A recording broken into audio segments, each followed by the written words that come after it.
Taurus, welcome to Amihan Tarot. Ito ay general reading. Pwede ka makarelate, pwedeng hindi. So, kunin mo lang ang mga message na para sa'yo.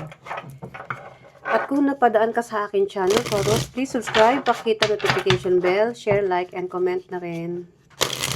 And please, makikiusap na rin po na kung may ads, wag na lang po natin na i-skip kasi isa pong malaking tulong sa akin yan. So, salamat.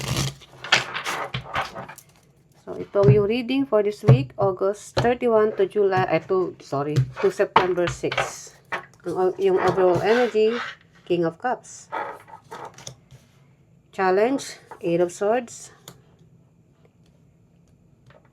And then, ang iyong focus, the Death card. Ang iyong blessing, Seven of Swords. Future energy, Seven of Pentacles. And then, ang iyong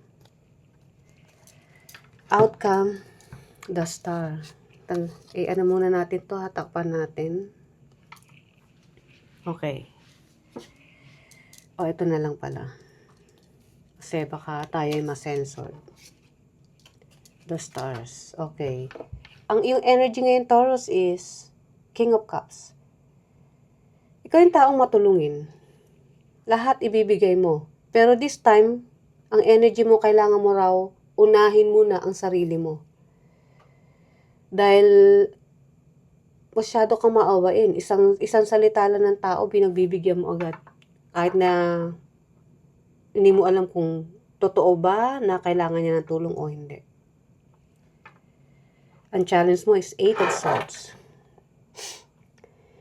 Hirap kang maging alam mo yung kabaligtaran na mapagbigay? Hirap kang maging madamot. Sinasabi dyan na kung sa tingin mo may masamang masasabi sa'yo once na humindi ka, yun yung nagiging challenge mo eh. Well, kung kinakailangan mong unahin din yung sarili mo, maging straightforward ka rin sa mga taong hindi ka nun, alam mo yung laging parang umaasa na lang sa'yo. So, yun yung challenge mo, hindi ka marunong humindi. Na baka pag hinindian mo, nireject mo, sasama ang loob sa'yo. Iniisip mo lang yun. Kasi diyan ka na-take advantage sa masyadong mapagbigay mo. And then, ang iyong focus, the Death card. Gusto mo ng pagbabago. So, kung gusto mo ng pagbabago, yung mga maling akala mo na baka masamain ka or bigay ka na bigay kahit parang niloloko ka naman, hindi naman ganun ka-importante, kailangan mo na baguhin yun. Unahin mo rin sarili mo. And then, ang yung blessing, Seven of Swords. Ngayon, this week, magiging matalino ka na. Kung ang tao is may magandang hangarin, okay. Pero, malalaman mo rin kung ang tao na lalapit sa'yo ay isang traitor lang or hindi magandang intention sa'yo. So now, at least, this week, since yan ang blessing mo, magiging matalino ka na kung paano makiramdam. Ang iyong future energy, Seven of Pentacles. Nasa waiting mode ka. Waiting mode ng mga pinaghirapan mo na gustong makita yung resulta kung ano man yan. Whether sa trabaho, business, or sa kung ano man yung mga pinaghirapan mo. And then, ang iyong future energy, ang iyong outcome, the Star. So, kung ano yung nire-request mo or hinihiling mo, pwedeng matupad yan. Pero we'll see later pagka na-clarify na natin. Or pwedeng kung ano man yung kinalalagyan mo, kung may issue man ngayon, hindi maganda, may tension, ang outcome is magkakaroon na ng balance or harmony. Pero titingnan pa natin kung ano yung outcome, ay yung clarification. So, si King of Cups, ang yung overall energy, the Chariot, the Strength, and the Page of Pentacles. Yun nga, di ba? Itong ibinibigay mo sa mga tao is nakikita nila yan. Kasi alam nilang ikaw is mapagbigay. Kasi kung ano man yung pinaghihirapan mo, inipon mo eh. Inipon mo yan. Ang dami mo na pagdaanan. Mga challenges sa buhay, pero hindi ka sumuko. So kung ano man yung tinatamasa mo ngayon is dahil sa pinaghirapan mo. Pero still, maging maingat sa pagbibigay sa tao dahil hindi mo alam kung ano ang talagang intention nila sa'yo. And then, ang yung challenge, 8 of Swords. Hindi masamang magbigay.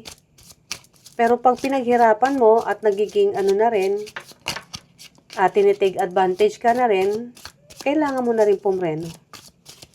8 of Swords, ang iyong challenge. 2 of Cups, the Tower in reverse, and the Ace of Cups. Alam mo, Taurus, merong pagbabago sa buhay mo, which is yun nga, yung masyado kang pag nagmahal ka sa tao, ubos-ubos, talagang, alam mo yung tinatawag nilang, ano ba to? Yung sobrang pagmamahal hindi ko merong isang term nun, kaya hindi ko maisip. Ngayon, sabi ng Panginoon o ng universe, tapusin mo na raw yan. Pero itong pagbabago na to, itong change, ayaw mo. Hindi ka sanay. Kaya pala yun yung challenge mo. Na pag may nagbago, parang hindi ka sanay. Ayaw mo. At in regards to sa iyong mga mahal sa buhay, yung pagiging mapagbigay mo. Kasi sinasamantala ka na raw, pero sige pa rin. Pinapamukha na sa'yo ng universe na baguhin mo na yan. Maaaring hindi ka naman talaga ganun. Kung ikaw nagmamahal ka, baka yung pagmamahal nila sa'yo is hindi katulad ng pagmamahal mo. So, dito minumulat ka ng universe. Binibigyan ka niya ng, ito yung ito na yung pagbabago. Pero ikaw ayaw mo. Sabi niya, mag-reality check ka na, Taurus. Hindi na maganda yan. Pinaghihirapan mo, emosyon mo, lahat binibigay mo sa isang situation na dapat daw magising ka na. Dahil kaya itong 7 of Swords, merong hindi magandang intention sa'yo.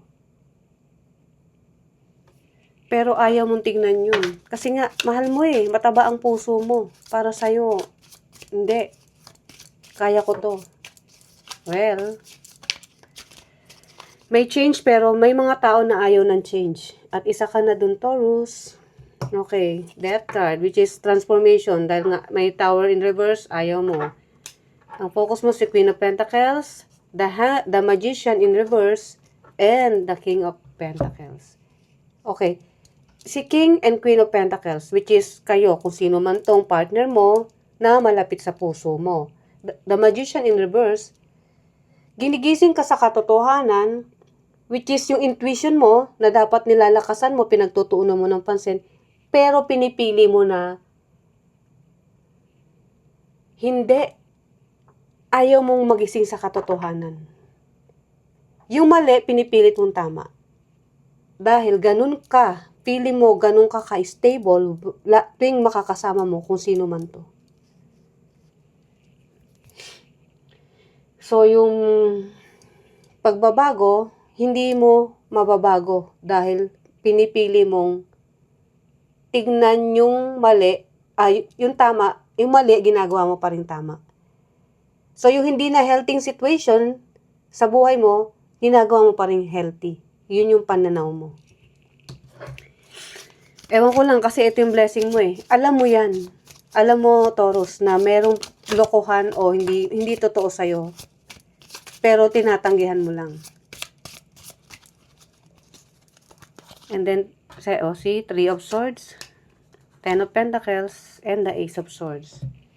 Kung sa ngayon, ito yung darating ang araw, marirealize mo yan, Taurus. Ewan ko kung in the near future. Pwedeng in the future, pero iba kasi in the near future. Pag sinabing in the near future, baka pwedeng sa susunod na buwan, kumbaga mabilisan na. Hindi na ganun katagal. Marirecognize mo na hindi patas ang taong ito. Sino man yan sa buhay mo. At magkakaroon ka ng clarity. Na yung binibigay mo, pera man yan, emosyon, pagmamahal, is hindi equal. Walang duality rito. Ikaw lang ang nagbibigay pero ikaw pa rin ang nasasaktan. Ngayon, nung nasaktan ka, as in tagos na sa puso mo, hindi mo na kinaya.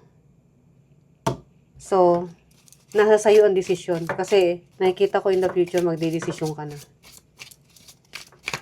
Kumbaga yung madilim, gagawin mo ng maliwanag. Ikaklaro mo na yung sarili mo. 7 of Pentacles, the Justice, Knight of Swords, and the 5 of Swords. So, magdidesisyon ka na nga in the future. Yung hinihintay mo, na akala mo, yung mga plano nyo sa buhay mangyayari, kung sino man to, hindi. So, doon ka na magdedesisyon na itong taong to ay hindi na pala para sa buhay mo at kailangan mo na siyang hayaang pumunta sa dapat niyang puntahan at ikaw sa dapat mong puntahan. Kumbaga, maghihiwalay na kayo ng landas. At gagawin mo yun. Dahil alam mo kung paano kanya tinalikuran, physically hindi, emotionally. Kung paano kanya tinatarantado ng nalalaman mo pero nasagad ka na. So masakit man, feeling mo natalo ka, may andirito yung talunan ka, nagago ka, pero still, magdidesisyon ka pa rin. At yun nga, in the future, maghiwalay na kayo ng landas. The Star, which is healing. Ang outcome, Knight of Wands, 3 of Cups, and the King of Swords. Napipiliin mo yung totoo na kaligayahan. Hindi mo na iisipin kung itong susunod na magiging karelasyon mo o relationship, sa trabaho man yan, or friendship, is hindi mo na pag-iisipan kung magiging pangit ba outcome o hindi. Basta ang sa ngayon gusto mo ng healing, gusto mong sumama sa mga taong parehas ng energy mo, which is masaya lang, may pagbibigayan. Dahil itong mga to, energy na to, nadulot ng kung sino man to sa buhay mo, is napakabigat. So, dito ka muna sa magpapasaya sa buhay mo. Gusto mo munang mag-heal. Para sa'yo, makipag-socialize, makipagkaibigan sa iba is isang parte ng healing process mo. At yun yung gagawin mo. So, ano ang message para kay Taurus? Ito yung para kang naging martir sa taong ito. Binigay mo lahat. Yung kung ano yung meron ka, pagmamahal, emosyon, gamit.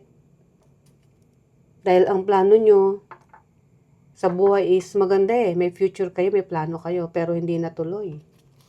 Naghintay ka, pero hindi pala matutuloy. Dahil eto nga, may ginawang hindi ka nais-nais. Iba pala ang intensyon. Let go of the past. What is done is done. Shift your state. See? Sinasabi na rin. Let go mo na. Tama lang pala na ngayon, dito ka na muna sa masasayang tao na makakasama mo para mag-heal. So, Taurus, itong yung reading. Sana nagustuhan mo. See you ulit sa mga susunod pa nating reading. Bye!